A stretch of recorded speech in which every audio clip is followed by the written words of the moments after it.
This is the Hustler Rip Rogers. Yeah, it's fucking me. Yeah, and listen to the fucking Hameen Media Group. That's Ben Hameen Media Group from Rip Rogers. Go get him and go fuck yourself. You fucking mark! Ding dong. Hello?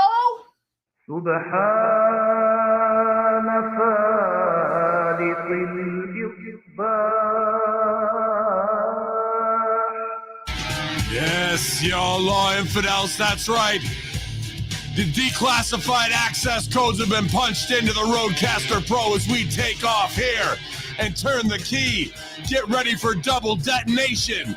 It's time to light the fuse. The AEW Dynamite review for March 23rd, 2023. 3, 2, 3, 2, 3. Y'all.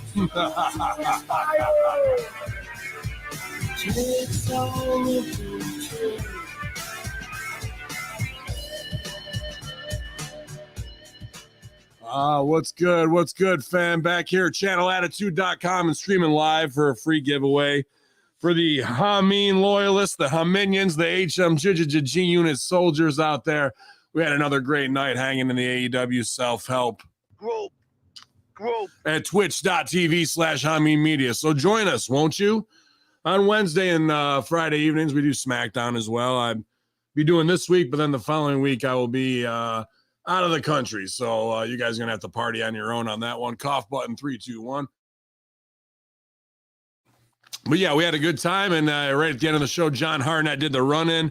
And it was, great. So I could ask him, hey, can I pick your ear today? So he jumped in on the Friday locker room, some really serious high-level talk. Inside Stooge on Team Colby Covington, the UFC in London with John and Colby showing up there. Colby dropping 18 pounds to make weight, just in case he needed to be the alternate. I don't know why I'm wheezing like Becky Lynch on the mic here, but hold on. Let me clear my throat, pal. Get me throat clear. Yeah, it was a great time spinning the jams and I don't know, dealing with some frustration and anger issues today, business-wise, and that's just how it is. You know, you get on a roll and then you're going to hit a roadblock here or there, but you got to keep persevering through go through the barricades. We had, for Lupe Viscara, you got to barricade through. That was a promo from way back in Derby City Wrestling days, and I don't know how you barricade through something, but that's what we're going to do around here, pal. I'll tell you what right now. So glad to see a lot of last night's heavy hitters hanging out here again in the live chat, because last night's show, not really a great show overall, main event where there was some ridiculous troll controversy about El Hijo de Vikingo facing off in a dream match against Kenny Omega. But I had watched some of this young man's performances in AAA before and on the request of Conan. And yeah, this guy's on the level of Phoenix, Penta, the guy Commander last week, very impressive lucha as well.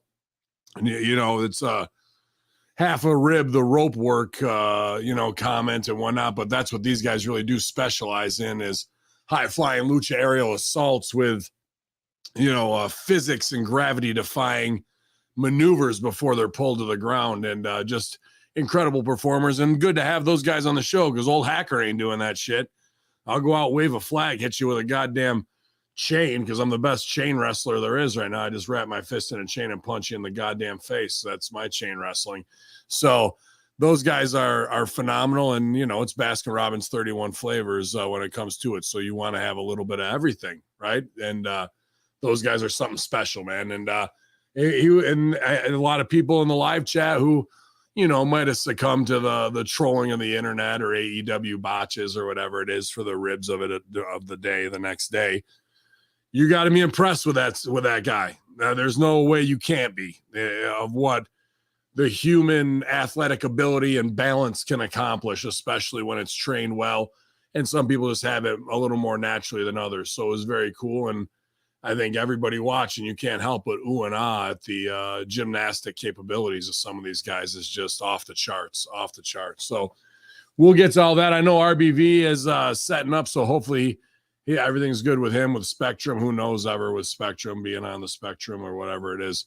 if he'll make it or not. But like I said, chat room filling up here live. But if you're a channelattitude.com subscriber, I appreciate that because that's what keeps the lights on here. You guys being such loyalists. And there and at patreon.com/Hameen Media. Group. Yeah, media group. I'm going to be doing, I've got the fan cam version. I should be able to get the produced version, I think, today. If I can get it from, or I will, infidels. I'll hack their systems, Endrin Tiberius, you pathetic infidel, and Chris LaPlante, you maple syrup sucking moron, and get the official match that's going to be on TV, I think in Ontario province tomorrow night, Friday night. See if we can get a quick version of that. If not, I've got fan cam from Modi the movie maker, and we can watch that on Patreon. I'm going to give that away on every tier. Pretty much, because I know we have some people who just do the busker thing. Here's a buck hacker. I want to make sure they're getting something too.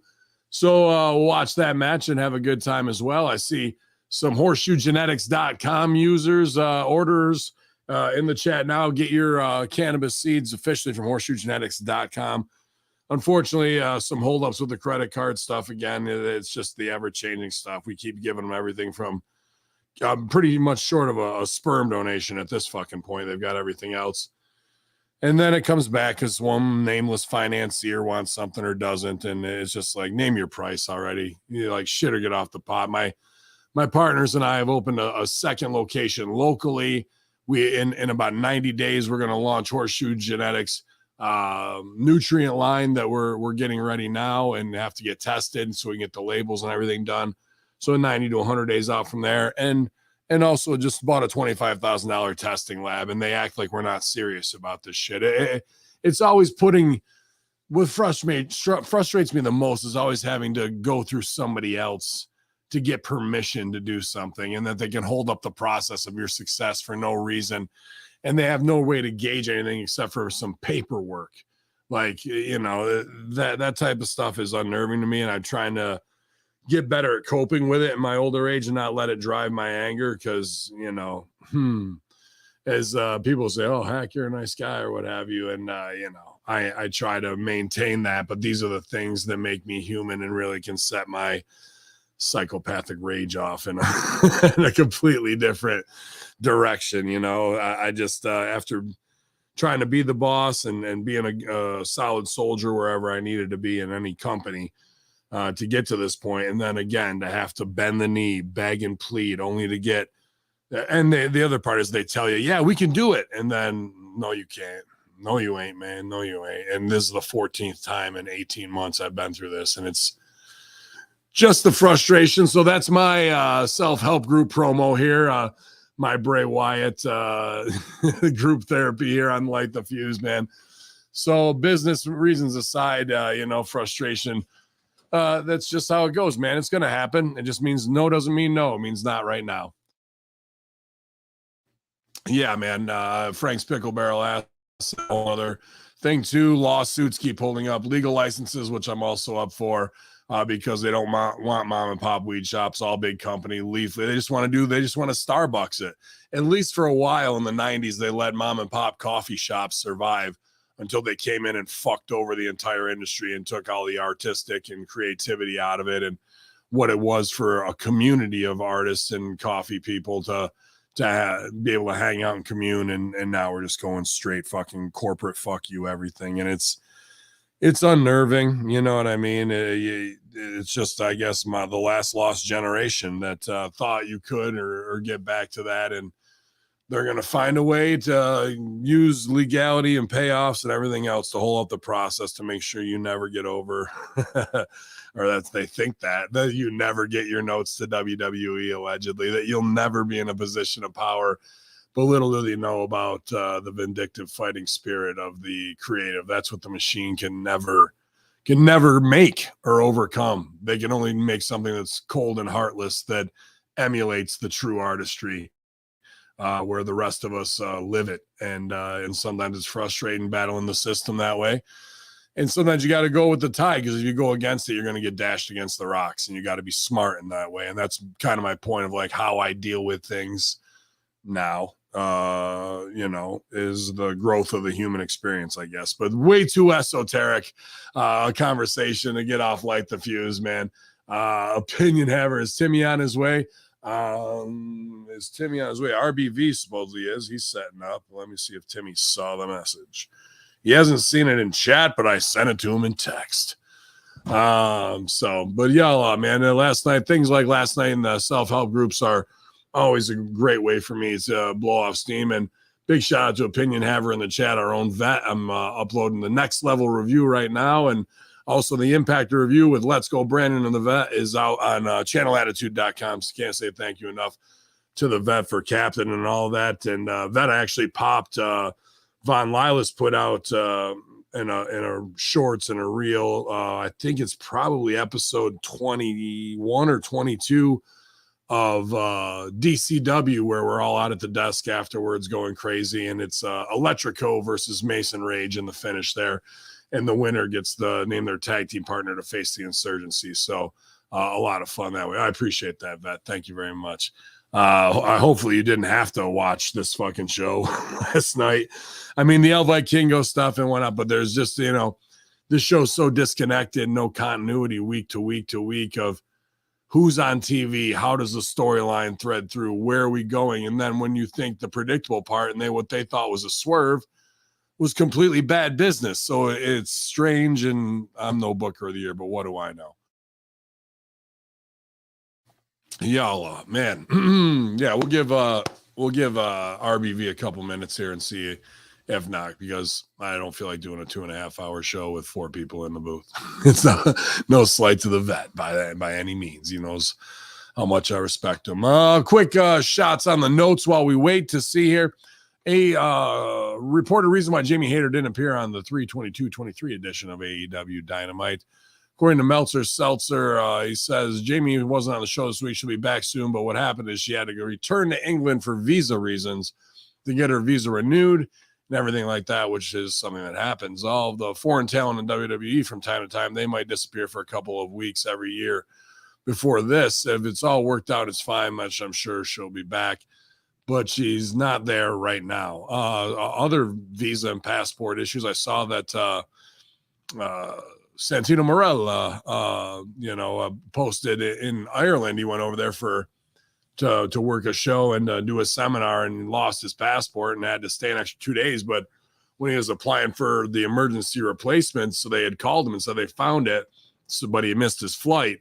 So he got to stay 2 days and kind of check out Dublin, I think he was in. So kind of a always, I'm sure, stressful situation, but, that guy's a positive dude, and he made the most of it, being overseas. That's a beautiful part of this business when you can say, I mean, I haven't worked in England or anything yet, but it's been nice to be able to travel and go to Canada and who knows, Mexico, wherever in the near future. Working on Puerto Rico too, but we'll see. But yeah, this happens at OVW when we were there. My roommate, Twinkle Toes Martin Evans, British Broadcasting Award-winning journalist, Twinkle Toes. He would have to go back to get that done, and so would Khalil from the Insurgency go to Canada, and so would APOC, Rick Victor. So this is part of it. It seems like there's a better way around this, that I know you can sponsor somebody as they're working for you. I don't know the ins and outs of that, of hiring international. But this is always just a pain in the ass part of that. I don't know. You're like, well, just become American. Well, that's not something you should have to force on somebody for that. But I don't know. It's weird that we can't find a better way around this for entertainers, because they're in a country for X amount of time, and it just happens that WWE is there. Now, what would work is to schedule a tour around when you got people that have to go back to do that stuff. But anything along those lines, it's always just a pain in the dick for a creative to be like, oh, they got to go back because of this. So what I usually do, injury angle or something along those lines, but they didn't really get heat on her to send her away, which is kind of the issue for me. You've got the Outcast group, or whatever they're calling, Ladies World Order, and Peyton L's on people. Why wouldn't they take her out and send her home and get a ton of heat on her? So that's a weird miss from a booker of the year. You'd think they'd be up on that and know that you're going to lose your talent for 3 to 4 weeks. Well, how do we give heels heat and have the babyface make the big comeback? So, we just missed. That's just the way it goes over and over again. There's so many bigger misses even on this show. That's a big one though to me. Like what in WWE does it too. When Asuka comes out in this new Blue Kiss demon that shit is, or whatever, I guess something from her past indie career. She's got short hair. Why you have to clear everything with the office if you're going to cut your hair, cut your beard, get a tattoo, whatever it is, because they make figurines of you, they make video games of you, and what they want, they control that part of the creative in you. So why wouldn't you let a heel get heat on Asuka to cut the hair or set her in motion that she's crazy after she cuts her hair, and this takes her back as the inciting incident to get to that. So all these things that are opportunities, whether it's changing physical or somebody being off camera, is an opportunity for a heel to get heat. It's just my opinion, I guess. But speaking of opinions, we're going to send this out to the opinion haver right now. I got to go deep into the DMs here, because that's really, I think, how Vet and I communicate, right, Vet? Yeah, there he is. There he is. Coming through the Twitter DMs, kayfabe Vet, the StreamYard link. Man. So we're up to 23 strong on the 23rd in 2023. The planets have aligned. So right now, 3232-2023-2332. Yo, what else here? Belief that CM Punk wants to make his return to AEW TV following recovery from injury. It's from Meltzer Seltzer. I read this on the Friday Locker Room, and then I guess there was a drop with Punk saying something on Instagram in a story as well that people are like, oh, he's hinting to the parallels of the All Out situation. And it's just like, if that's how he's got to worm his way back in, that doesn't seem like Phil to me, to have to fucking lay that breadcrumb trail. He's a pretty in-your-face guy, believe me, with no apologies when he wants to be.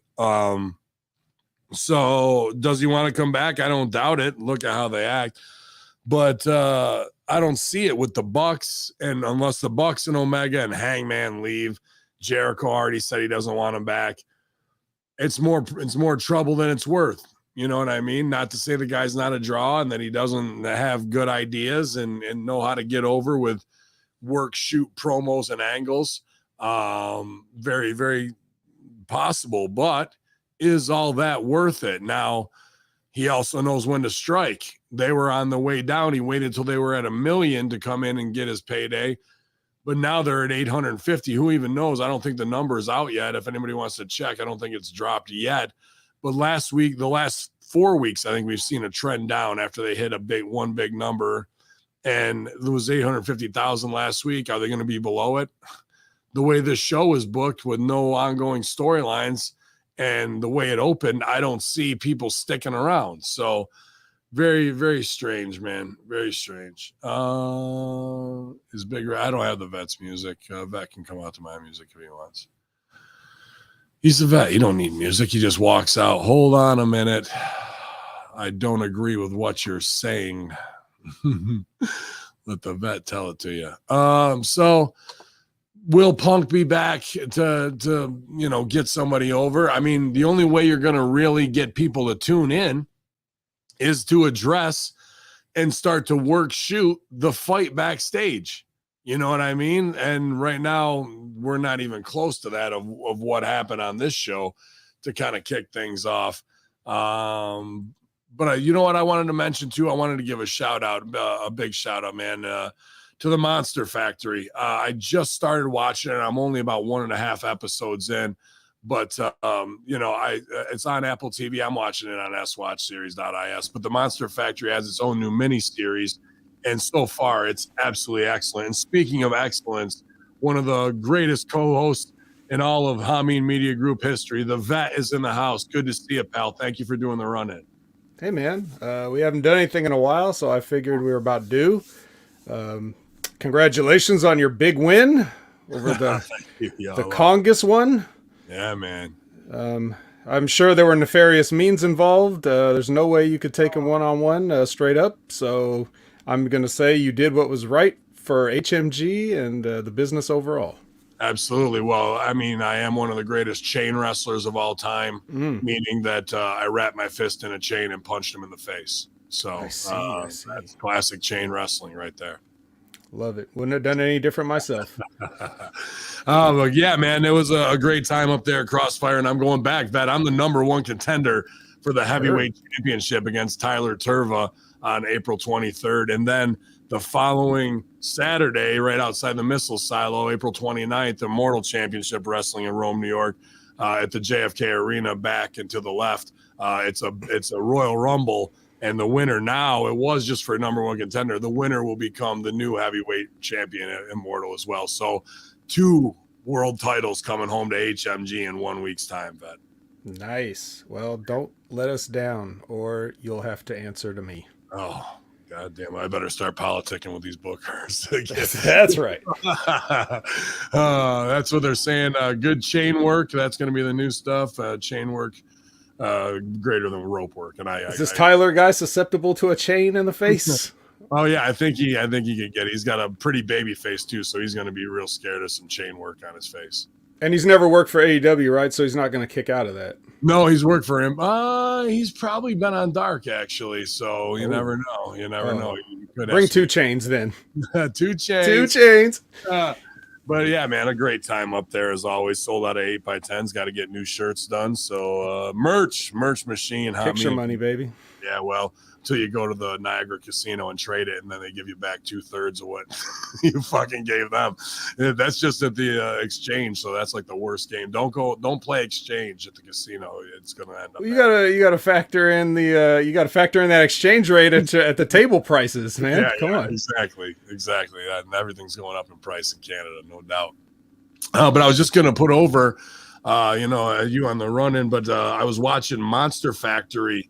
On I guess Apple TV series put it out their paid subscription. I'm watching it on swatchseries.is, and boy, what a great production. The way it looks. I've been fortunate to go and hang out with Danny Cage a couple times, and when Rip was there doing the seminar, and that's when Damian Priest was still there, and this kind of kicks off with Notorious Mimi, who worked some shows at Titan in Jersey with, and she was just going about at this time, probably when they were shooting it, because she went to NXT and now released, I'm not sure what the reason, but back in Jersey. But this really makes her shine, looks like a star, and she got signed at 19, so like there's going to be way more other opportunities. I was going to say, she's not a Channel Attitude subscriber because I have not been kind to her.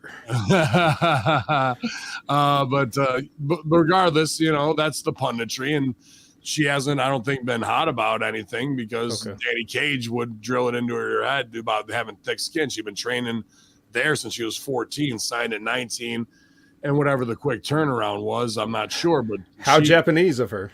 Yeah, right. But this show is excellent in the way it's produced, and it even gets into Danny's past of what I watched so far. I haven't seen it all, of being unfulfilled, or what the calling is, or us being Rip Rogers guys, where people are like, he's a jobber, he never made it, and meanwhile the guy worked every country there is, you know what I mean, every continent there is, pretty much, not country, but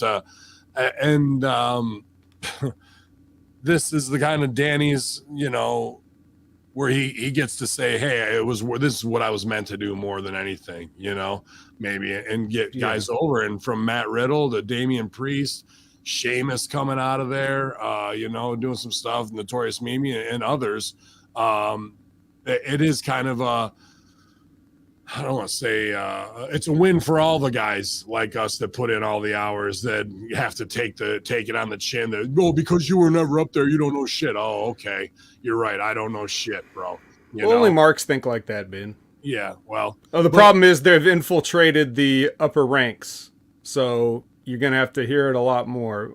Or maybe they always were. Like, maybe we were wrong to put certain things and people on a pedestal just because it was the most prevalent. And I think we all get caught in that trap. But I mean, that's the essence of being a mark. It's not just a derogatory term for fans or like a literal term from con men and grifters and things like that, but it's just the mindset of someone who believes things despite their own personal convictions or any evidence, in that direction. Like if you just believe what somebody says because you like them and not because of any credibility that they have or whatever, it's you're getting hustled, you're getting conned, you're getting grifted. And that's why people throw that word around, but I want to keep that meaning fresh in people's heads. It's not just to refer to a wrestling fan. It's anybody that's a sucker or gets tricked,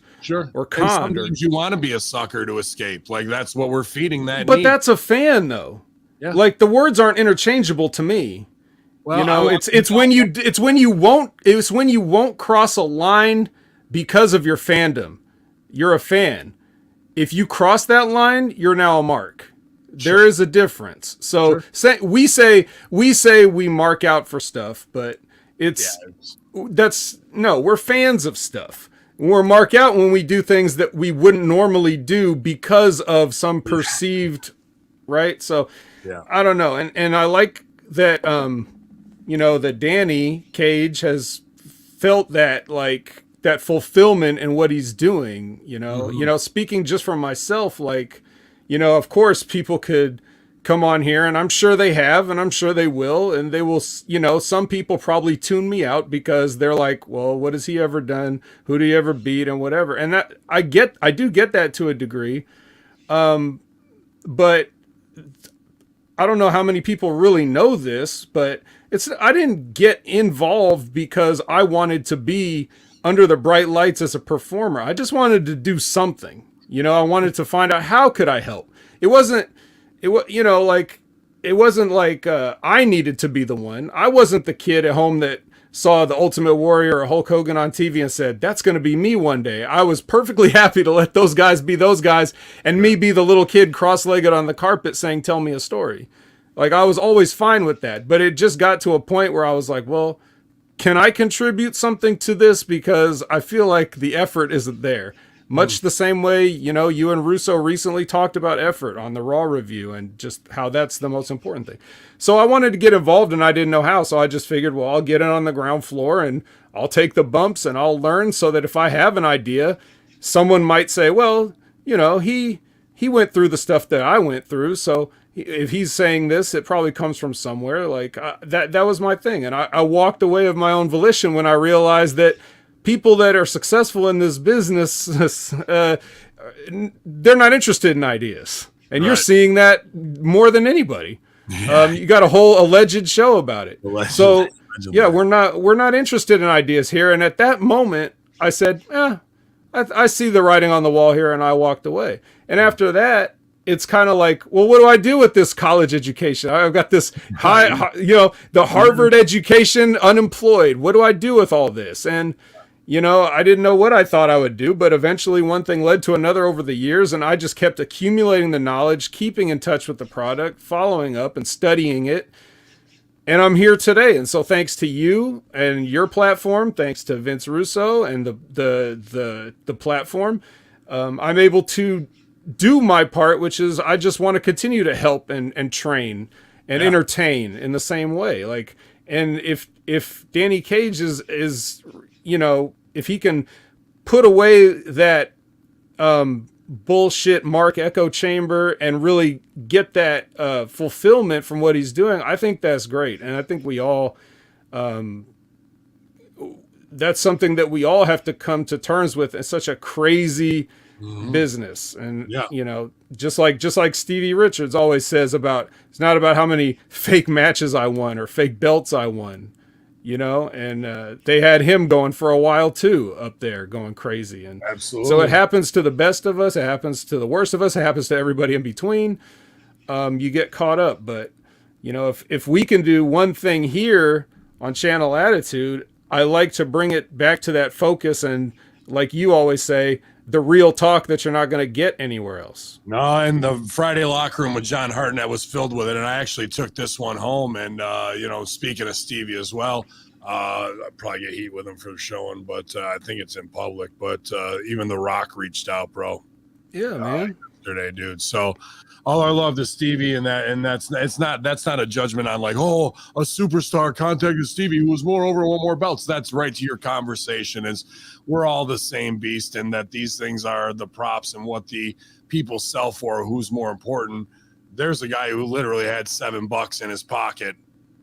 Stevie put him over to get him to where it is, and when he finds out about it, and I know what my schedule is. I can only imagine what the goddamn Rocks is. When he hears about it or saw it on Instagram and a story is big enough to reach out. You know what I mean? So how could he not? Realistically, if he's the guy he's purported to be as such a great guy, you got to remember Stevie was one of the highest points, if not the highest point of Stevie's run.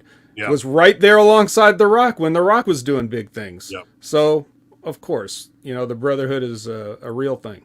So Stevie wants a truck. So let's get that one. And let's make sure he films it. Yeah, absolutely.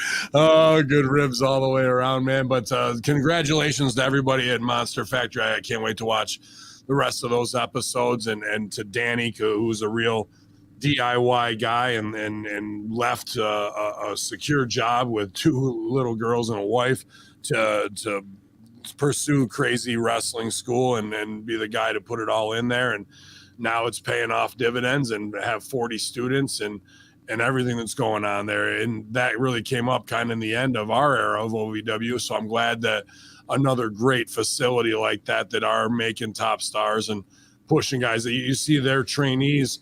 He's got them so finely tuned and wants them to be at such a high level based on what he probably set in motion his first 2 or 3 crop of students, that they know what they need to rise to the occasion now. And to watch those students and some at Santino Brothers Academy just at a very high level. I tell my green is goose shit trainees that, that's who you better get to that level, because that's just the basic of what those guys are coming out with.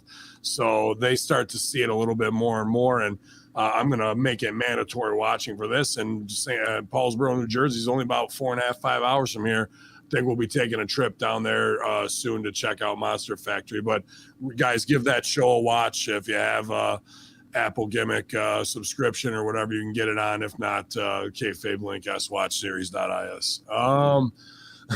So you didn't just say that. Yeah, whatever. It's fucking. Hey, I don't give a fucking. This channel's demonetized. They can get fucked.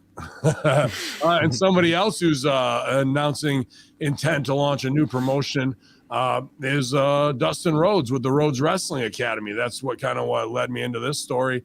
But with following the steps of Booker T's wrestling promotion, which provides a showcase for Booker students at his Houston area training school, Dustin's hoping to provide a showcase for the Rhodes Academy guys in Austin, Texas. This is their time to shine a little bit on Sports Guys Talk Wrestling. He said he plans to call the promotion Rhodes Wrestling Association. I hope I can do more things so they can work in front of a crowd here in Austin, and hopefully we build up an audience. Vet, you and I know this well with the amateur showcases in Derby City Wrestling. And my guys are not ready at all, so we're going to put together a match here. But I told them they sell 20 tickets. I'm going to get them a student showcase match in the front of the next so they all got to come together and do it. And there's no better way to get over with a promoter. And you need reps in front of a crowd, even if the match is going to be the shits. We've all had them. I could have one that night later. You never know. So their assholes are puckered right up, but they're excited. And I like this, man. These little showcases. What intrigues me, are we going to get a Monster Factory versus Rhodes Academy war here in the future? And then in comes the Booker T Academy as well to kick ass. There's a lot of good places to learn right now from a lot of former top or current top pros as well. So the next generation, I think, is going to have a foundation that's better than the ROH graduate class of 2012 is presented that have brought wrestling to the woes of where it is. And I'll pitch it to you in 1 second because Booker T follow up on that. Just a story that popped me the headline. Booker T doesn't hold back when it comes to sharing his opinions on modern wrestling. The 2-time Hall of Famer isn't a fan of wrestlers slapping their legs when they kick an opponent's. He goes, it's my pet peeve. It really bugs me more than anything. My hot take is everybody that does a leg slap should be fired. Now we're on the same page.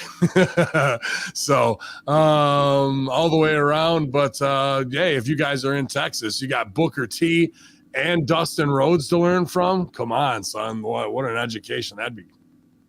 Yes. That's something we've never really seen is like a high profile training, doing like a co-promotion, like, hey, let's put on a show where our students take on your students. It's not that I know of it. I'm sure it must have happened at least once, but maybe not. Here's what we're doing here. I'm at UWE, Upstate Wrestling Experience, right in the middle of the state. To the south and to the east of us is X-Site with Sean Carr, who I've worked with in 2CW for a few years, having theirs. Then you go back the other way, west of us there's Upstate Pro Wrestling, which is Hellcat, Mike Rosario, and their guys just split off, which is Colin Delaney, Cloudy, and Cheech. And so there's 2 wrestling schools in Albany, in Rochester. Then you go to Buffalo, and it's ESW with Vince Valor and all those guys. So there's 5 wrestling schools within 300 miles of each other where we should be able to do something where we have the shittiest matches of all time on one card. Something where we could even do and I'd love to hear your opinion on this because you're the pin haver, but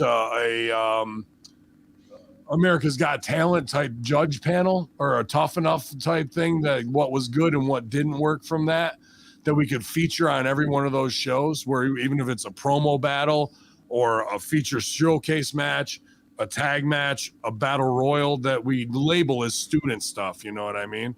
And how do we do that over X amount of shows so every show has a good ring crew and get them a spot on that show to either showcase one little bit of their talent, you know? Well, if you're saying like making that for the public, that's pulling back the curtain a little more than I like. Okay. But it's something that definitely needs to happen in terms of the feedback that they get. I'm definitely, whenever people had those like conversations about should pro wrestling be an Olympic sport, I'm firmly in the camp of what the fuck are you talking about? Hell no. Like get real. So that's where I land on that aspect of it. However, to the point of we've got 5 schools within a 300-mile radius. Hey, if they're coming to these shows to see any one of these, certainly they'll come to see multiples of them, and get that super card, that forbidden door. So well, we can do a battle with the coaches. Like these are my guys, and we go at it in half heat. So there's little stories that can be told in an undercard opener that trickle up into the coach's business later. You know what I mean? So I think there's an interesting way to work it. Ground Zero's another. Well, that's Ground Zero is the new promotion. Thank you, Todd Brantley, for that.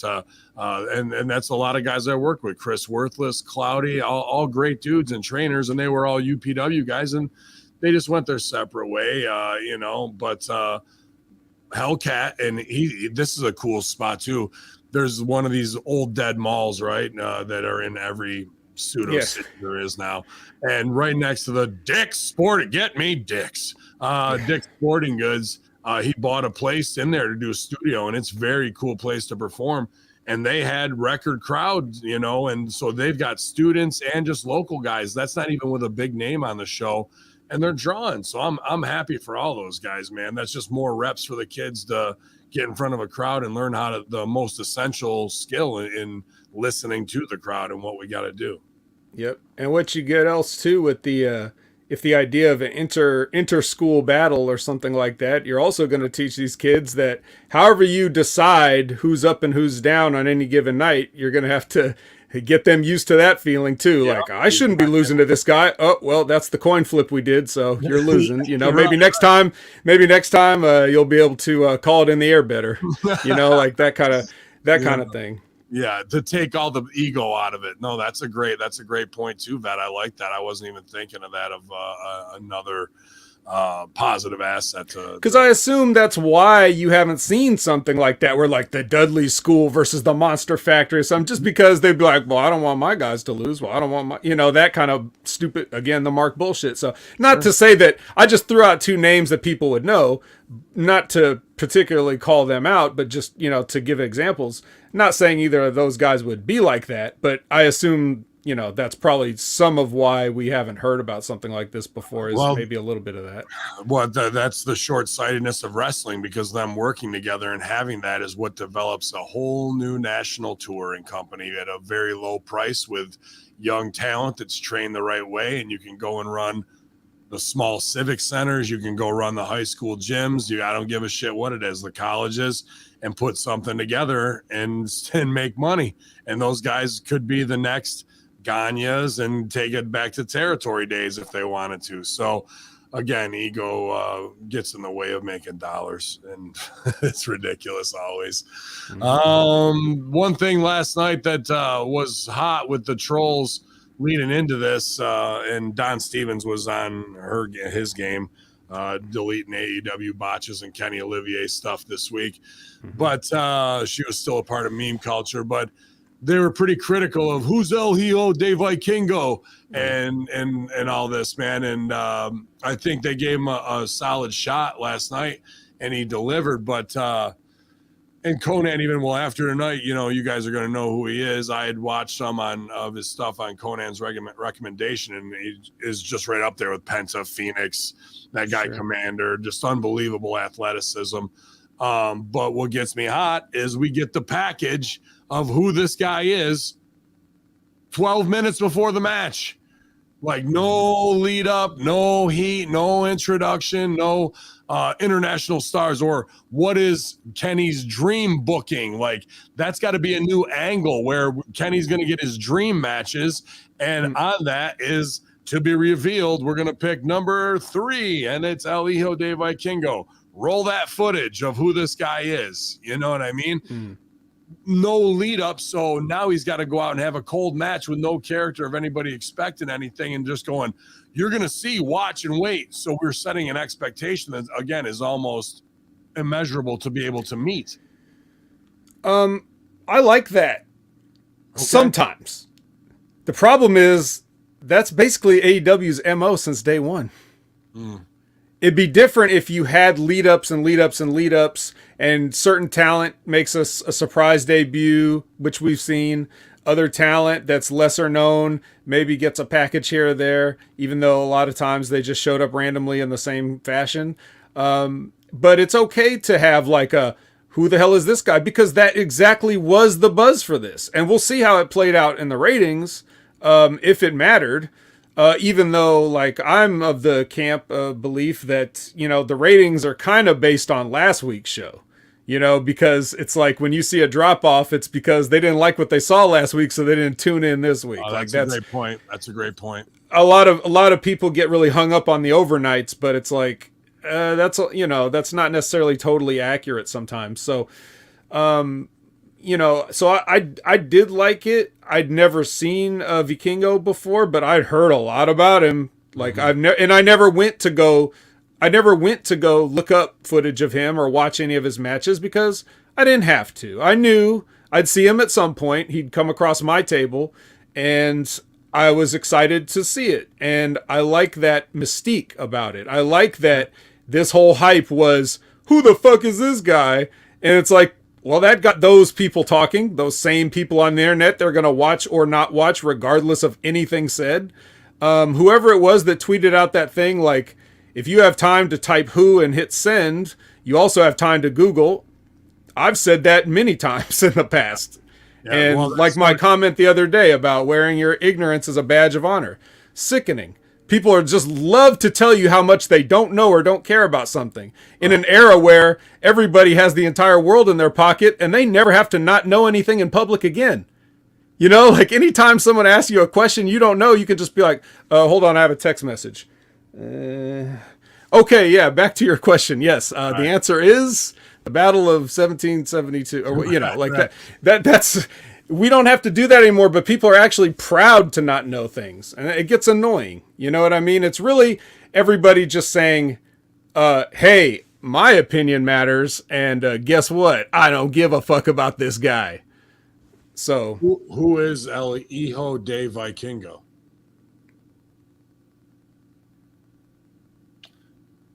He is a lucha libre wrestler, and I didn't want to read it back. You can get a Chat GPT to write a whole story about him. Yeah. And it says, this says, who is El Hijo de Vikingo? Is that one of is that like a Mustafa Ali thing? Yeah, that's his new thing, El Hijo. Yeah, maybe my Spanish accent wasn't strong enough for Siri on that one.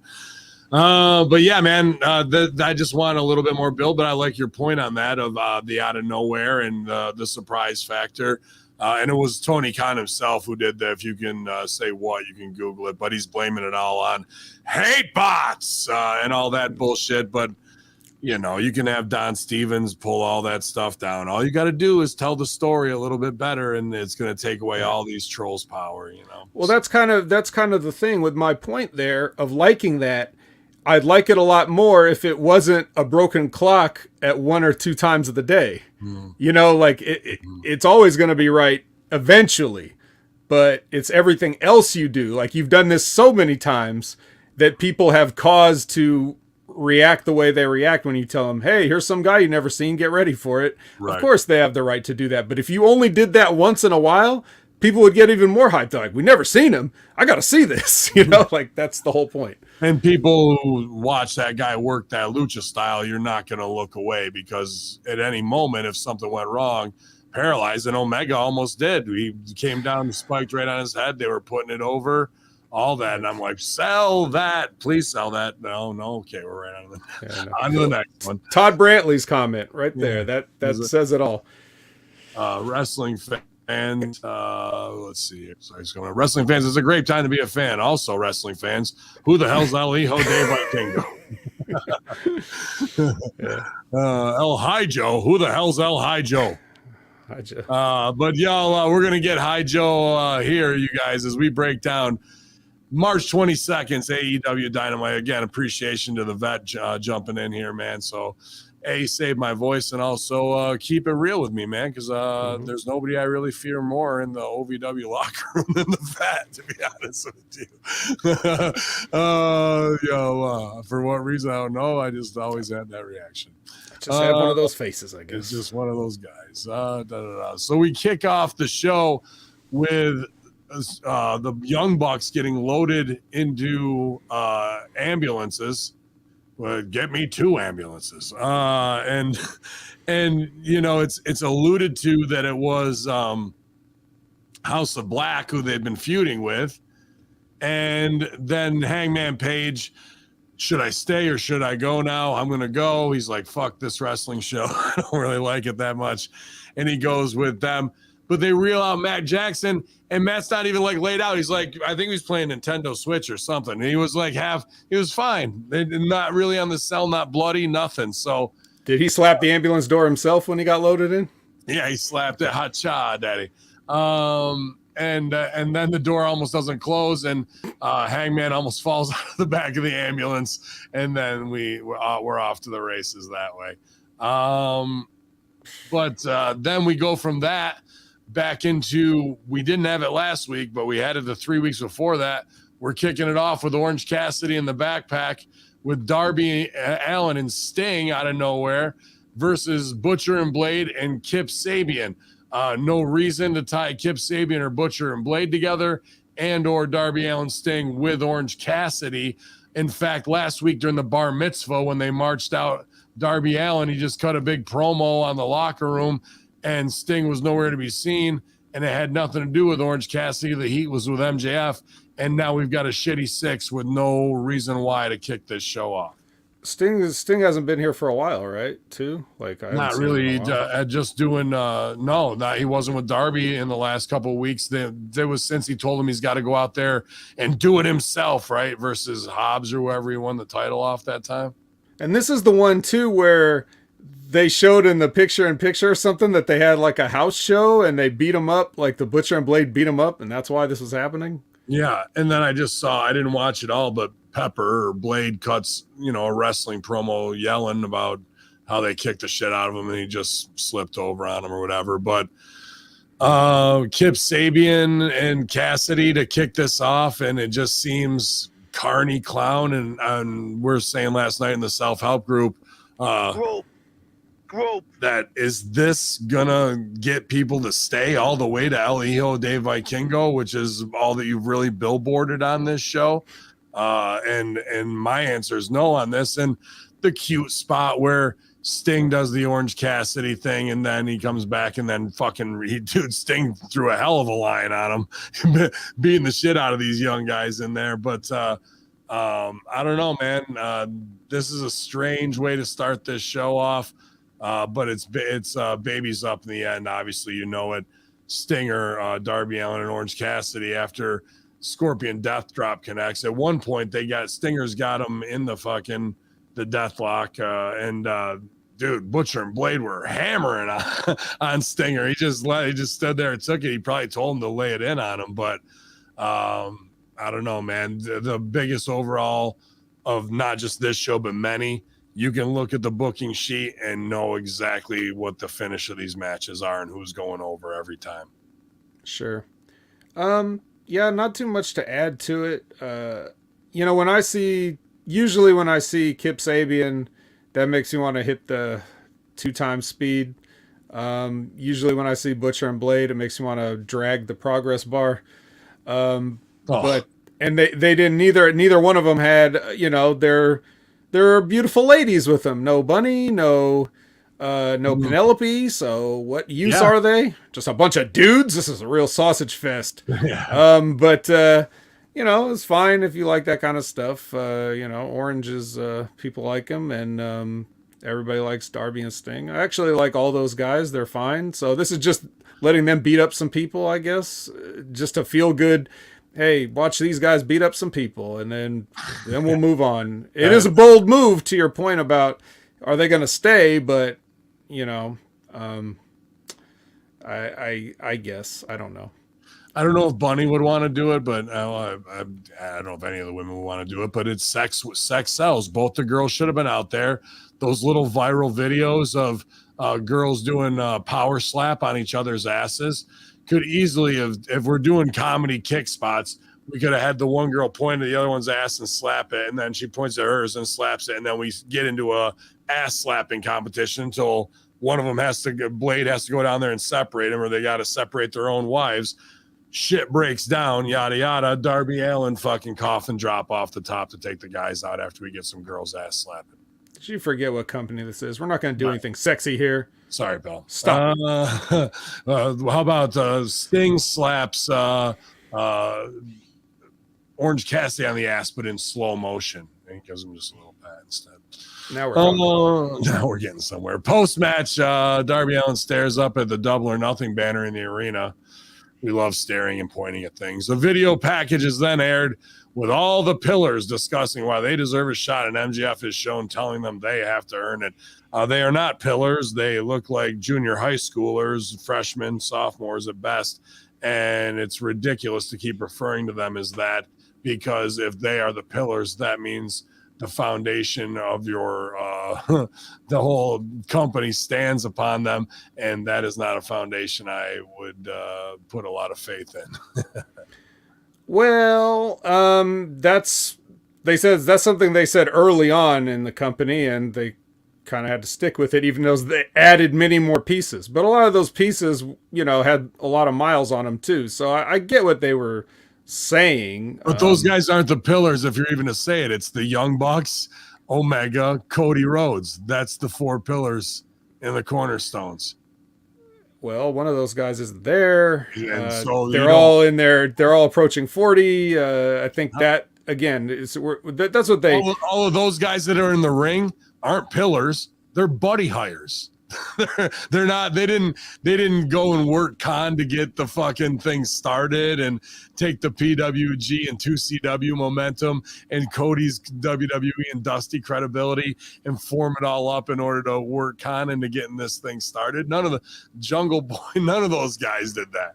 They don't. They barely even know the business. I guess. I mean, yeah. Darby was trained by Buddy Wayne, so he probably has some idea. That's why he's a good worker.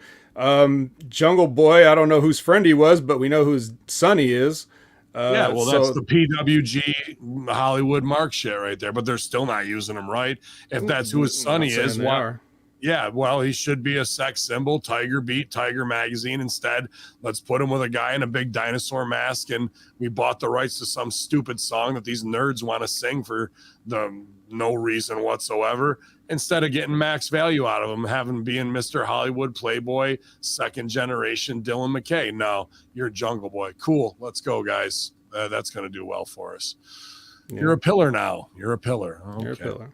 Well, anyway, semantics aside, I get what they meant, although, these guys wouldn't have all been my choices. MJF would have been one of my choices, but other than that, well, and I didn't know that Darby would be a choice of mine, but now that he's there, I definitely like him too. Jungle Boy, there's nothing there. Sammy Guevara, nothing there. Yeah. Maybe some STDs.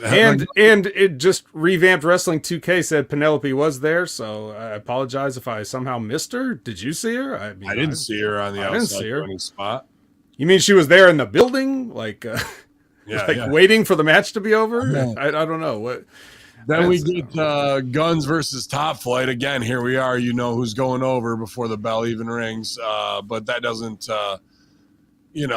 slow down the fact that Top Flight is just again crazy athletic with the rope work stuff, but we're not selling nearly as much as we should.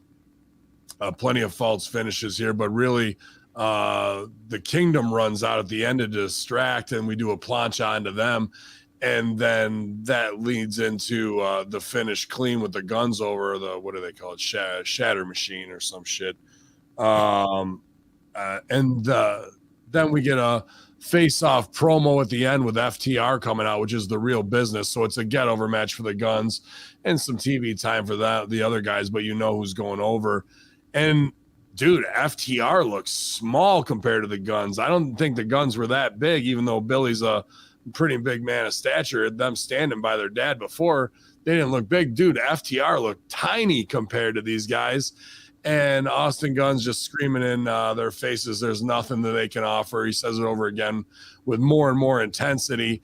And then FTR says, how about if we quit AEW if you beat us? And then he accepts. So apparently there was something that they could offer, but after screaming, there isn't anything that they can offer us. And it should be the other way around.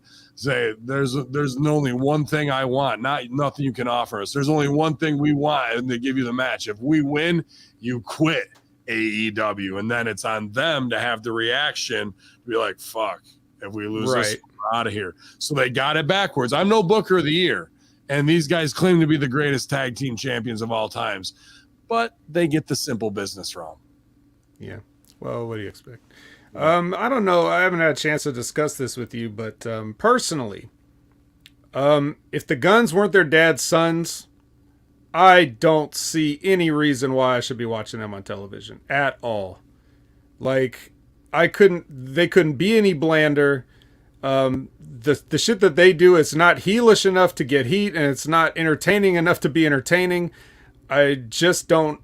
I see nothing there. I see absolutely nothing there. You can convince me I'm wrong, but I just don't, and I'm kind of tired of watching them. They are definitely another human fast forward button to me as you hear the you know what that's about. Well, I always tell people I'm holding down your West Coast installation over here, so there's all kinds of military vehicles going by at any given moment. Absolutely. I hope the other delivery of Hellfires gets there unscathed. Yeah, so that's what the one thing they do have. They're taller than FTR. FTR has always been short. Sometimes in AEW, height is a premium, so it doesn't look like it. But then when they're face to face, which they have been with these guys, they've been in matches together. But yeah, They're definitely not tall. But they shot him over the gun's shoulder on a down as well. So even the camera angle killed him. So what do you think? Do you think like the FTR had that tweet or something saying we can't say anything, but we've definitely made a decision. So do you think that the stipulation here is a subversion of expectations, like because they put out that tweet so that we would all see it and make it look like, hey, they're going to WWE or something like that, and then they do this to say, oh, they're definitely losing and going to WWE only to win and then stay there or whatever? Which one do you think it is? You're close, but not. And from the self-help group last night, because they've already tipped their hand where they thought they were going to be slick with this, and they're just running the same play. So yeah, they did that we're going to decide next week and what it is, and now they're feeder to the fire. No company would let you lose and put the guys over and then walk out to WWE. So they're trying to plant that seed to the marks. They're going to lose, and they're going to go to ROH and become the ROH tag champs. Oh yeah. Okay, I guess that's gonna suck. Like, no one's gonna give a fuck. That's not an up for them. That's not gonna take them to the next level where they need to be. And if you want to be claiming you're the best in the world, or we'll get that and get them over as ROH tag champs, and then we come back and have champion versus champions match. That's what they're like. The brilliant plan is. The Guns will say, "Hey, we want those titles now, and we have to bring you back." That's what it'll be, bro. So, I'm no Booker of the Year, but what the fuck? Oh, wow. Then in the only real big character moment of the night, Stokely Hathaway comes out dressed like Farouk from Nation of Domination, which popped the fuck out of me, bro. That was funny. Versus Hook in a no DQ match here. So Stokely going hardcore. Where was the story last week leading into this that made me like I was down with what this was going to be, but there was no buildup of why this was even happening. And people were like, well, you got to watch Being the Elite Dark Order edition that came out at 2 a.m. on YouTube. And you'd know. No, I don't. You need to tell me the story and a breakdown in the lead up in a quick 60-second pre-tape. I think they did stuff on Rampage for this, if I remember correctly, but my timeline gets messed up because too much content. But let's just put it this way. There is no Rampage. There's no Rampage. No. But so on channeladd2.com, we've got a special show from the PWC that just has dead air for. It's just dead air. Oh man. Well, that's still better than Jeff Lippman most of the time. But anyway, we love Jeff. We go back and forth. But anyway, that's how this whole thing, for a long time, Hook was a Rampage exclusive. So, the fact that we're even getting him on Dynamite now shows that he's graduated. They clearly have him on some kind of a special progression where they were like, let's just take this one step at a time. You got to imagine that his dad has a lot to do with that. Like, maybe just do this and this, and maybe 100%. Tony will listen for that aspect of it. So, he's coming along real nicely there. But, I think all the buildup has been done on Rampage for the most part, and here we go now. And just the short version is I liked it. Yeah, I had popped with the guys in the back watching the monitor and go, we didn't train hardcore.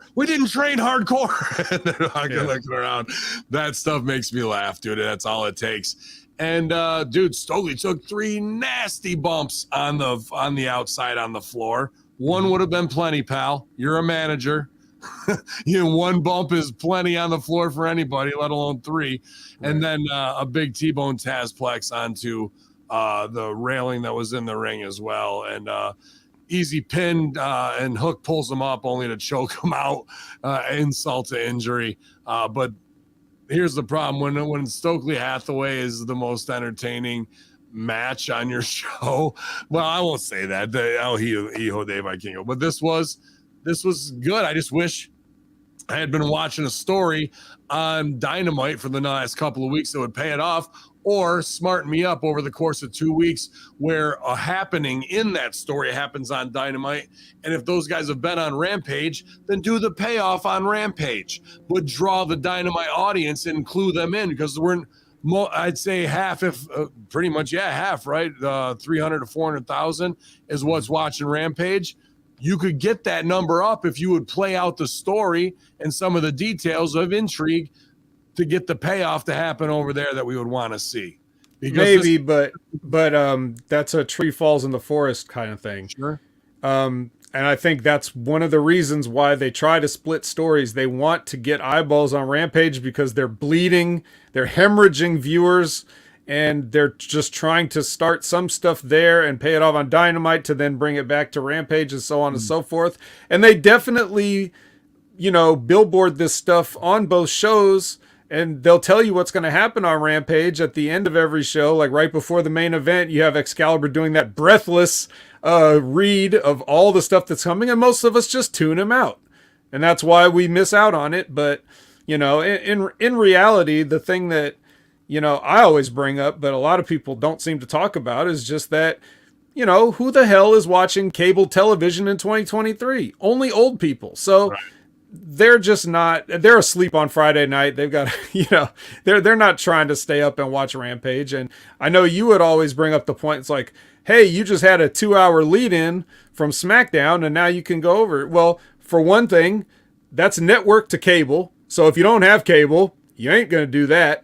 Second, you after watching an episode of SmackDown, you're probably all wrestlinged out and you don't want to watch an inferior product. So you're lucky you get to the end of SmackDown at that point. So that's why that doesn't happen. Yeah. It's just an unenviable situation because you don't seem, it's like a catch-22. You don't seem like you're big time unless you have a TV deal, but people don't watch TV anymore. There's WWE has 90 million YouTube subscribers and only 1.7 watching Raw. Do you really think that's real? No, there's more than 1% of your audience watching Raw, okay? Right. So it's just who's not giving up, on the cable and just falling asleep after Law and Order is who's getting the there's 1.7 million people falling asleep after Law and Order and not changing the channel. That's what's really happening. So yeah. Or what's the nerd show lead in there? Oh, Big Bang Theory. Yeah. You have your dinner. You have your dinner and just leave the TV on. That's it. But yeah, man, good for those guys in here and good for a younger talent like Hook to be able to work with Stokely Hathaway, a guy who he's trained. I'm not saying he wasn't. He's NXT and worked the indies as well. So Ring of Honor. Yeah, Ring of Honor to get back in there. He didn't look like he had missed really much of a step on his cell or taking the bumps or anything like that. He put on a good performance. He's just got it. Got it. Yep. Then we get more sophomoric guys. Oh wait, before we completely get off of Stokely, I know this had to pop you when he looks at the camera and says, "I ain't a killer, but don't push me." That's the two pops. yeah. That popped me for sure, bro. He gets it. There's no doubt about it. It's story time with Adam Cole, baby. Whoa, baby. And he tries to come down and do his own little group therapy session until fucking Daniel Garcia comes out dressed like he just got out of practice for the Grease Lightning scene. With his sexy leather jacket, one shoulder, and put some sunglasses on, pal. Oh, look at him. Had some overhead lifters and some 4-barrel quads. Oh, yeah. Keep talking. Yeah. It was ridiculous. And they get in each other's face. And Daniel Garcia says he's been in more main events than anybody. And I go, true. But true. I'd like to remember one that stuck out. None of them stuck out. Just know that they existed. You watched them all. So, but that's the thing. If we're doing truth and comedy here, I would have gone, okay, thank you for putting that in my face. I would have gone right back at him. I go, you have been? What have the numbers been in the last 2 years since you've been in the main event so many? Oh, they've gone down consistently, haven't they? Because you're the shits. And you don't know how to get over with character or deliver a promo higher than a second grade level. Me, I'm the Tom Cruise of this shit, and everybody here knows it. So go back and get in High School Musical or wherever the fuck you came from, and we'll see in about 10 years when you start to get it. Sorry you got in a car crash and got hired. Good for you, but this ain't this moment's my moment, pal. Put everything right back in their face, bro. that promo was nixed on account of it's mean to AEW's ratings. Yeah. We can't have that. You can't brag that you're in the main event when your numbers suck shit through a straw. That means you can't deliver, that nobody Right. cares you're there, and you're Right. bragging about it and not realizing that that's the underlying psychology of what you're saying, is that you're not a draw. Yeah, but that's true, but nobody there can say that. That's why they can't say it. Oh, I'll They- speak truth to power and truth to No, ignorance. no. I mean, if you're Adam Cole, you cannot claim that you drew any numbers. So you can't say to somebody else that they didn't draw any numbers. Because let's face it, Adam Cole doesn't draw any numbers. And as much as I'm not a big fan of Daniel Garcia, just in the terms of like, I just need a little more time and a little more time in the oven before I start to really warm up to him. But like, if anybody can make Daniel Garcia look like a star, what about Adam Cole just standing out there dressed like he's dressed and being as short and small and beady-eyed as he is? Like, he actually made Daniel Garcia look like a main eventer compared to all those main events that he was in. Yeah, I don't know, dude, And how about that whack ass 1980s boring wrestling promo comeback that Adam Cole, one of the purported greatest talkers in the business, came back with? I thought he got eaten alive by fucking Daniel Garcia on the mic here. Yeah. That is shameful. You need to go back to Twitch and stay there, motherfucker. I don't ever want to see Adam Cole on the TV again after this. It was not good, bro. And this is a part of me where I shouldn't even be selling for this. Everything's fake and fucking anybody can be champ depending on whatever the circumstances that you want to set up are.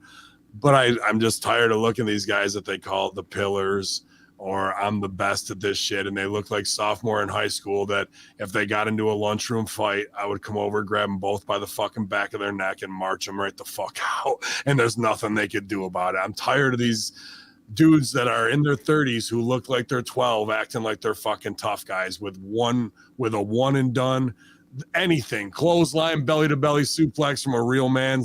Well, I don't say they're not real men, but a guy that should be a larger than life superstar, like the guy I just fought and or myself or countless others, to see these fucking powder puffs out here talking like tough guys when they couldn't handle one fucking left hook from me, bro. Right. I don't mind you talking like a tough guy if you're not a tough guy, but he wasn't even talking like a tough guy.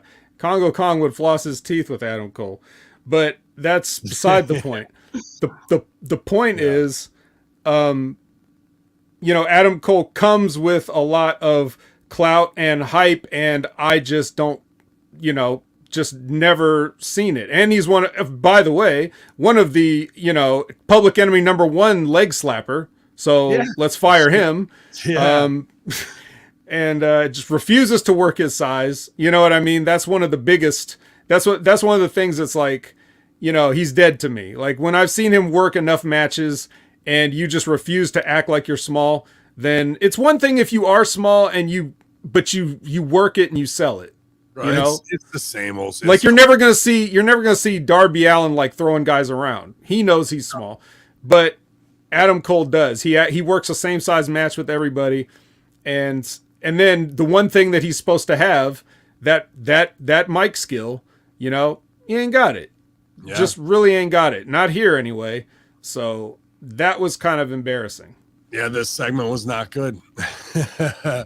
And disconnected. I mean, they're starting the feud, so it's the pebble in the pond, but it's just going to be like you said, get your shit in fest. And well, hey, let's do a double down after you just clean my clock. I'll hit you with one thing and then fall down. That's coming. All the wrong wrestling. But you know what? They're in Cobra Kai. They're with the cool kids. They got the buddy favorite jobs, so they're over as fuck, don't you know? And who'd I ever beat? I don't know. I fucking put Roddy. Oh no, but when you said that about grabbing him by the back of the neck, I was thinking, that's a prime spot to shoot him into the ropes.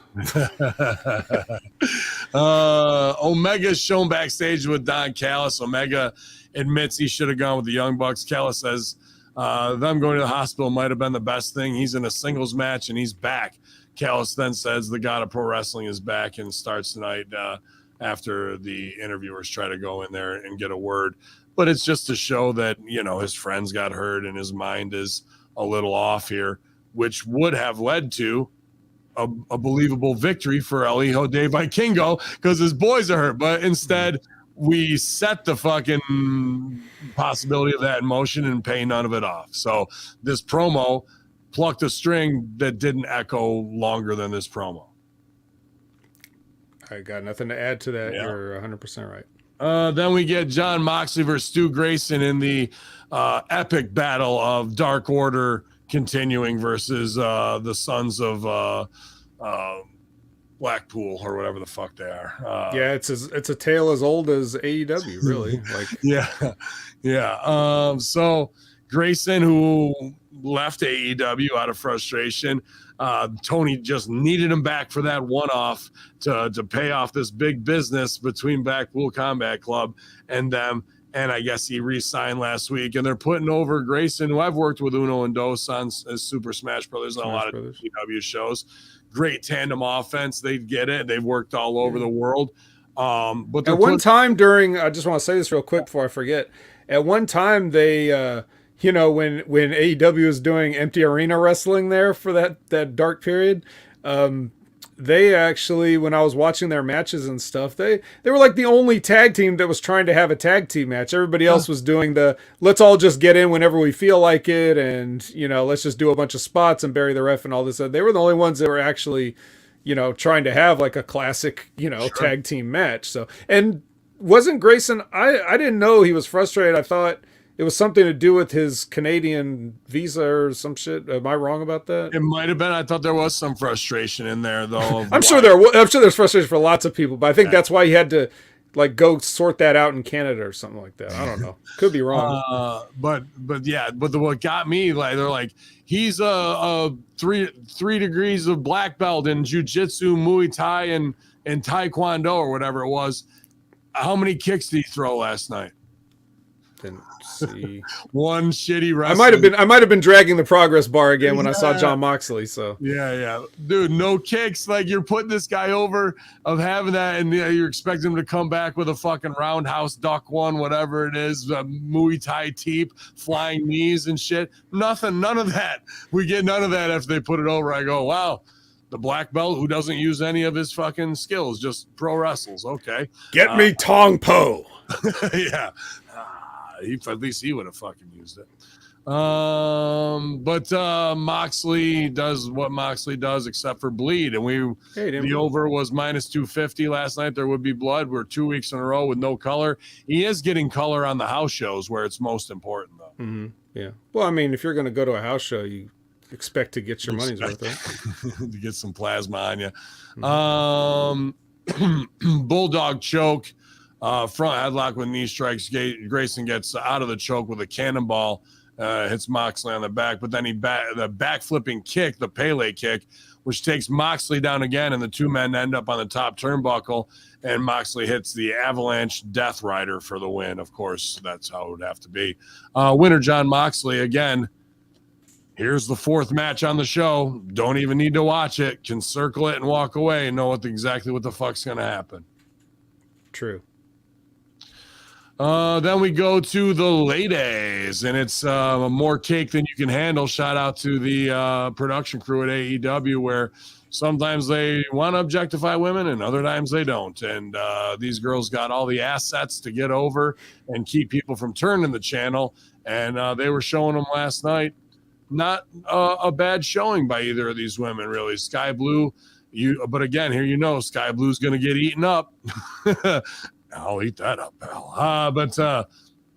So it's just a matter of time until the cheat happens and Toni Storm goes over, but she hits her with the ass. She slaps her own ass like she used to, so she's back to saying, this is where my money is. Hits her with the flying sexy ass German suplex and sets that up for the Storm Zero, which I don't even remember what that is. They've got all these names for. That one's a short pile driver, but Excalibur calls literally every move that she finishes somebody with a Storm Zero. So I don't think he knows what a Storm Zero is.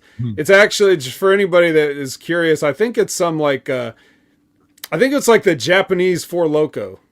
It's like an alcoholic energy drink over there. Excellent. So I think that's where she got the name from. But they've had various moves that announcers call the Storm Zero. So, but this night it was that like the stump puller pile driver, like Mick Foley did. I think. Gotcha. They're about to spray paint the L on her, and in comes Willow Nightingale and Rio with the pipe to make a save. No Twitter for Rio, but she's obviously working on her plumbing career and doing some pipe fitters. She wants to join the union. She's reverse threading a piece would look like a piece for hot water. So she's obviously working. Yeah, she's working on some maintenance down there for them, some extra jobs. Maybe she's going to dress for it too. Yeah, big pipe. So y'all, ridiculousness ensues that Rio is going to scare off anybody whatsoever. She had a pipe, man. I mean, well, the heels look like morons because she's still got to slide under the ring. So she's down on the ground and they don't know enough to cut her off, take the pipe, and stick it up her little ass sideways. The heels already look like morons. Like, didn't Ruby Soho just get the shit beat out of her and then join the same people that beat the shit out of her in the same 5 minutes at the pay-per-view? So they already all look stupid. I don't like the Outcasts. I like Tony, and I like Saraya, but I don't care about Ruby, and the three of them together is just Rio with a pipe though. Sangre por sangre. I can get behind a Rio with a pipe. Brought in. I bet you can. Then we get Stu Grayson backstage, and he's checking a bicep tear with the medical experts that just have him sitting on a flight case, not in a trainer's room. We're just here on a flight case backstage checking it out. And then Moxley comes up, tap him on the shoulder. I think he says it's just business or something, and puts him in a choke and chokes him out. So the red hot feud between Big Black Cock Club and Dark Order continues. Man, it's going to get paid off on Rampage. I can't wait. Well, let's jump ahead to before we talk about this match. But the part of the show that pisses me off is this, and the fact that here come at the end, the Bucks are out of the way. We had all this, I'm gone. This should be where Blackpool Combat Club jumps Kenny Omega at the end of the fucking match.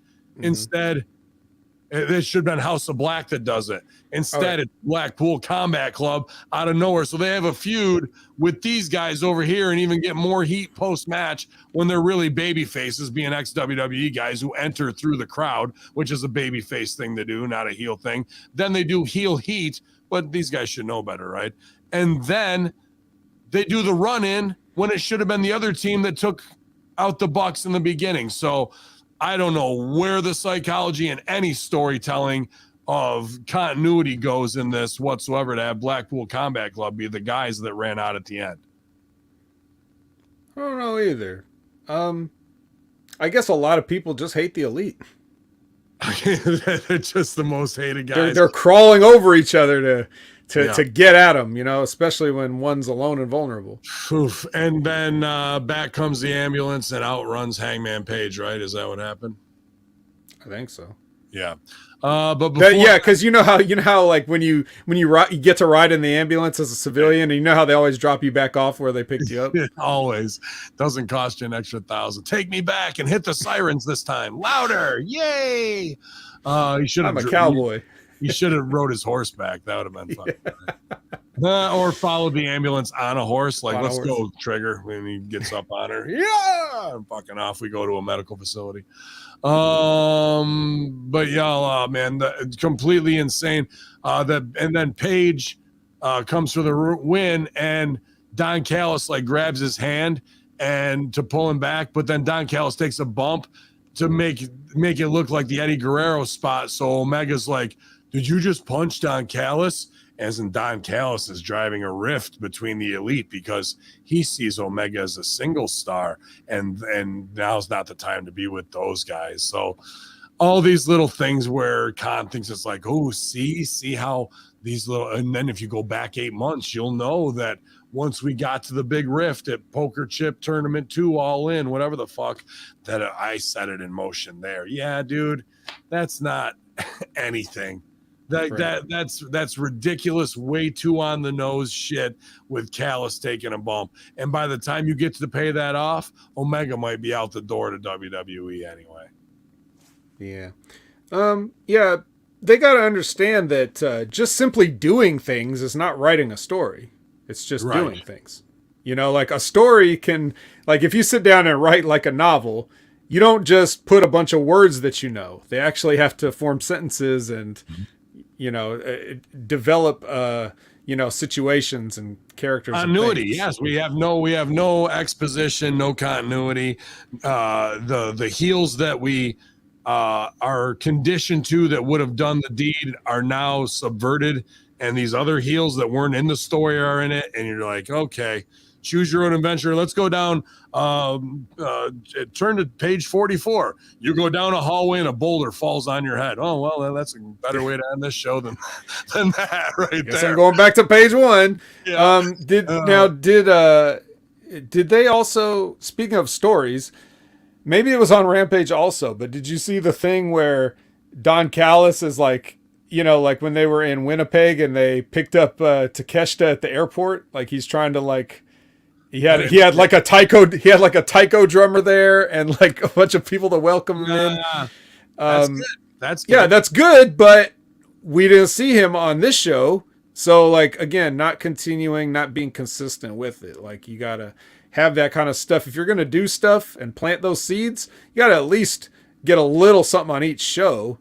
Takeshita would have been a good guy to run in with Paige too, or even if Paige wasn't there and was with the boys, who's coming to help Omega? Takeshita would have been a good one to instead of doing "Yeehaw, the ambulance is back." Like, right. And I wasn't really watching the show with a critical eye because I didn't expect to be reviewing it today, but like I didn't really put together the whole Combat Club, House of Black, taking out the Elite thing. Do you think it was a kind of a thing like do you think they intended it for it to be like a whodunit, like as if that's what as if it must have been the House of Black, but then it was actually the Combat Club the whole time, and then we didn't see it at the beginning, but then the end is like the big reveal, like, oh, these guys probably jumped the Young Bucks too, like is that possibly right in that, but that's not what should have been. You keep your heat. We've got this feud here and we've got this one. So now if it was that and Blackpool Combat Club fucked over both of those crews, House of Black is just doing what? Hobby Lobby paint by number projects in the back, bedazzling their satanic chalice. What is going on here? As usual. Yeah, dude, like they just took they were with Takeshita and they were hanging out. They were all hanging out. Like dude, it's asinine in that. And you are right. They that little whodunit caveat they thought was going to be good. All you did was make Blackpool Combat Club confusing in this, in the whodunit, and now House of Black has no heat if they didn't take out the Bucks. So they're not that bad of Satanists after all. And true. And Blackpool Combat Club they've been acting like dicks for like a little while because they beat the shit out of Top Flight too for no reason. Like they ran a train on two top flight baby faces, but just that kind of stuff. Like they just been real dicks. And now without Danielson there, it's almost, is that what they're trying to say? Like the calming influence and possible de facto leader is gone. So now we're just, it's shifting towards the dark side because Danielson was the balance of Moxley. He's the only one. Like that's how they'll justify some dumb shit like that. Elizabeth with the final points of the day, defense of the dark arts and crafts backstage pop. Absolutely. That's right. Yeah, man, to go back to the match, this guy, Elijo de Vikingo, there's been talk him going to WWE. I think you got to sign him. And they're where there's money, that guy Renegade, Penta and Phoenix, Elijo de Vikingo, and the crossover of a strong lucha division. WCW did it well. I would go back and look at that. And the guys they had were good, from obviously the Guerreros, Conan, even down to, Ray Psychosis. What's the guy with the glasses on his mask? Super Callow. Silver King. Yep. And then so they mixed Japanese and Mexican lucha together to be a feature, as opposed to just trying to mix them into the regular roster. I think that's a smart note to take. and mix those guys and put them in there to be a feature lucha style, do things that everybody else can't, except for maybe the Bucks and an Omega in a dream match. But it's smart money to do that. What can't this guy do? I don't know. He was defying physics, gravity, and every instinct that a human would have to break their fall in the right way. He can go against it and untrain his mind, obviously. Some sick bumps on the apron and the ranas and stuff to the floor. You're only punching your bump card that much faster as a young guy. A guy like that can't do that style forever. So how do we incorporate more character? And some people had said they liked his selling.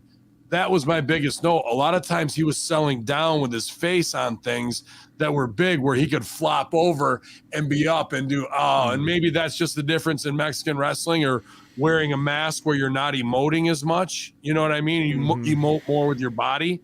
So that'd be my only critical note as a producer, because the offense is crazy. Do half as much, make it mean twice as more with the selling.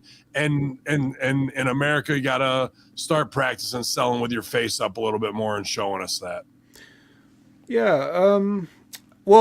So Vikingo is never a masked wrestler, right? He's always had his. I don't know. I think almost everybody starts and it gets revealed. So I don't know his full. Not everybody, oh, no. but a lot of them do. It depends. That's just business. That's money left on the table unmasking a guy if you start out with a sexy face. Yeah, or you have the long hair and no mask, and then that's where that comes in too. Yeah, that's true.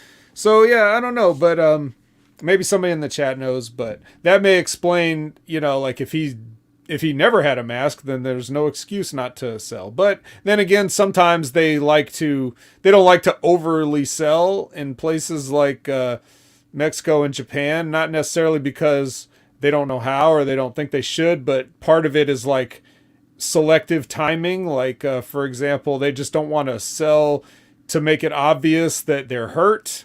And then like when the opponent is, on the defense, maybe they can sell so the crowd sees it. Like, okay, I can't let him see me weak, but I'll show that I'm hurt. Depends. That's a little thing. I'm not saying he was or wasn't doing that, but yeah. Now as for the much vaunted athletics that we saw and we heard about before we saw, a lot of it was pretty impressive. Of course, I won't say that it wasn't. However, I've also seen a lot of that stuff before. And the stuff that I didn't see, it's because it wouldn't have made sense to see. Like doing stuff just for the sake of doing it. Look, we've seen Ricochet do those, 630s. We've seen, dude, the when he would do the flip onto the shoulders and do the ranas from there, dude, Rey Mysterio was doing that in 1994. Like, I've seen that. So it was scary when Kenny came off, land on his head. You could see the announcers like, "Fuck, dude, that's right." What can happen? And I looked at him too when he had him up there. Vikingo's foot starts sliding down the rope, like the rope's been wet all night. Ref might, even during that match, he might have wiped it off beforehand. But I'm going, those cables are fucking slick right there, dude. And it only takes being off a half inch for something bad to happen, dude. True. So I don't mean to downplay anything that he did. I'm just saying, like, if you're only that, then for me personally, I have seen it. That's all. And that's fine. I'm not judging him based on that. But that's which of my matches did you like best where I broke out the 450 Hurricane Rana spot? That was the one with the guy that does the thing and the other guy. Hacksaw. Yeah, that's who. Did Piper call that one for you too? Did you bring that up to him? He boldly went up to Piper and said 450 tonight. Like, Piper wanted me to do 3 moonsaults in a row on him. I said, just hit me with the belt, bro. Yeah. So yeah. Now on the conversely, this whole thing was, I don't know what match they planned to have at Triple Mania whenever it had to get postponed or whatever. Probably even more of like a highlight reel type match between the two guys. But smartly, whether it was, I assume it was his idea, because I don't think anybody else would think to say this, but I assume that Kenny is the one that was kind of like, okay, you're here to get showcased, so I'm just going to punch kick for the most part. And take your stuff. Which is nice because we usually don't see that from Kenny. usually he's the one trying to do some stuff. So letting the kid take all the bumps is the first smart in-ring thing I've seen Kenny do in a long, long time. Yeah. And for that, I think it worked because he still went over anyway. So what the fuck? Right. In the end, he hits the Senton V-Trigger one-way and Angel package to go over, and we step on the business, but we didn't really with him. This was just dream booking for Vikingo. But I think Vikingo could have got over in helping fight off the Blackpool Combat Club here. And it should have been Blackpool Combat Club. It should have been the House of Black. Get me all the black goddamn teams together here, pal. And Vikingo could have come. If you're not Caucasian, if you're not Caucasian, then get the hell out of my ring. And maybe, like we said, Takashita instead doing the phony run in. We got Revamped Wrestling 2K in the house. I put his comment up there. How phony it is. Like, hey, my friends are getting beat up. Get the ambulance. But like, he's gonna know the perfect time to get back with the ambulance while his buddy's getting fucked over to do the run in. Like, it's just phony as shit. We saw him get in the ambulance and go away. Be away. Now we have the bones to pick of this dude here because his buddies aren't around. Well, here comes some other cavalry because I just did a baby face match with this guy. He's with me. We don't really have any heat. And Vikingo could have shined again. Fucking, Rana and somebody over the top rope clear the way. Takeshita takes out Brody King, and fucking Omega duck one and gets a knee on fucking Aleister Black and powder out, and heels are hot. That it backfired on them. They thought they had it set up. Instead, march out the guys who have no business to do a whodunit. Not good, not good writing, bro. Not good booking. Not good storytelling. Off of a really good match, though. And hit Adam Page's music too, just in case. Y'all, oh shit.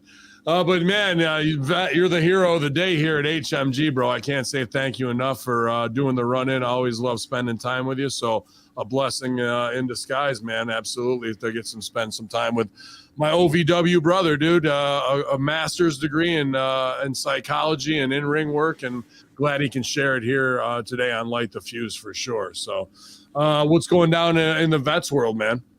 Well, for me, you can find me at Opinion Haver on all your favorite social media platforms, and you can find me every Wednesday live at 8:30 or 8 o'clock a.m. Pacific, 11 a.m. Eastern for the Next Level Wrestling Review with Big Ray Hernandez. Big Ray back and recovering from his mysterious illness. Maybe he was down there at the hospital with Paige, the Bucks, and all those other guys. Who knows? But definitely nice to get back in the swing of things there. And thanks to Jimmy T for helping to fill in the previous week.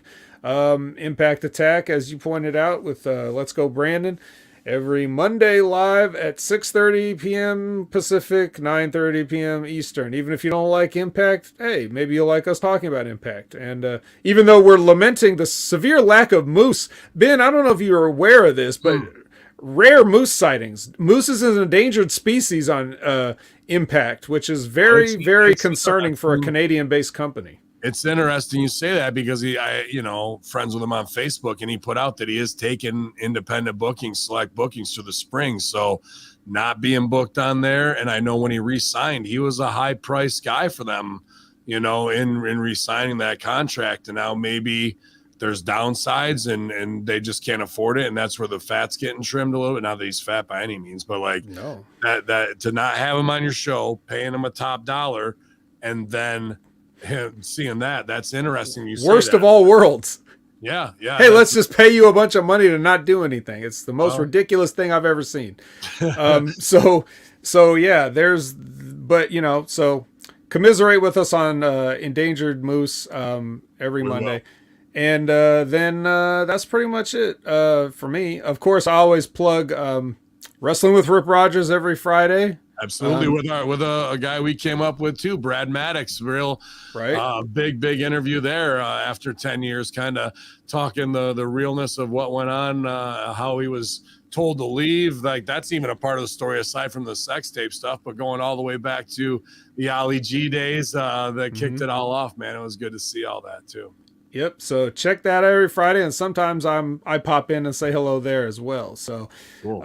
but I'll usually be hanging out in the chat. And then, I always, we already talked about Stevie Richards a little bit. I know you've talked about the video and everything. I always make sure to, when Stevie was doing his big fitness show with Mike Behrens and then all that stuff, I would always plug his stuff at the end, say, go see Stevie Richards stuff.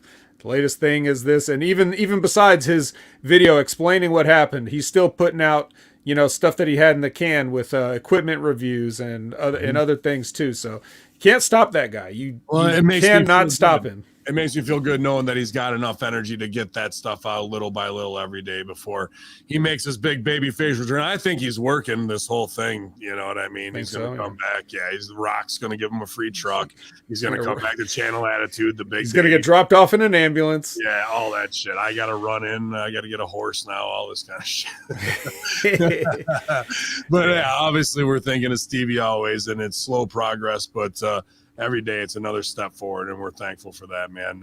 And thank you guys for checking us out here live, the Hominions, and everybody who's subscribing to channelattitude.com. You keep the lights on here, and we really appreciate that. And next week, like I say, it'll be a little bit of shake-up, but we'll see how much signal I have in Jamaica, even though it is WrestleMania weekend.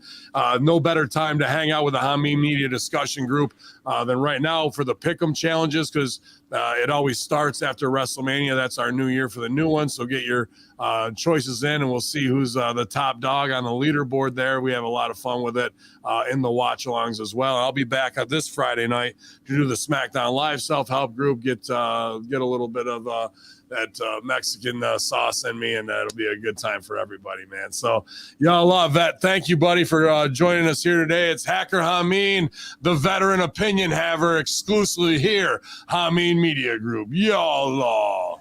If you're not Caucasian, then Ding dong.